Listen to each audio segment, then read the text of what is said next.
Nou wil ek vir julle kykers wys hoe om 'n mieliebom reg op die bol te sit. Mens kry verskillende tipe mieliebom sinkertjies en ek gebruik hierso die kompetisie sinkertjies. Want hy gooi soveel verder as 'n normale sinker. So, wat 'n mens doen met hom is, jy maak eers jou mieliebom in jou hand, met jou soos wat jy hom wil hê, maak jy hom lekker plat onder, want jy wil hê jou sinkertjie moet onder lê. So, amper so iets, ek hou van 'n lekker eiervormige mieliebom, en gooi vir my lekker. So, hierso is my gegewe mieliebom stroppie. So, ek sien dit goed vasgemaak. Dan wat ek doen is, ek vat hom, en dan sny ek die bol, net jou lyn. Tot in die reg in die middel, dan trek jy hom af, druk jy jou sinker in, maak seker jou sinker is in die middel van jou bol, en dan druk jy hom styf.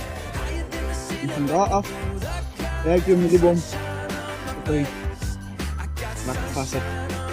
Daai sinkertjie, lekker styf, en so in die dam seker ek lekker styf mieliebol, dat die mieliebol lekker lang op die sinker lê, dat die vis hom mooi kan soek.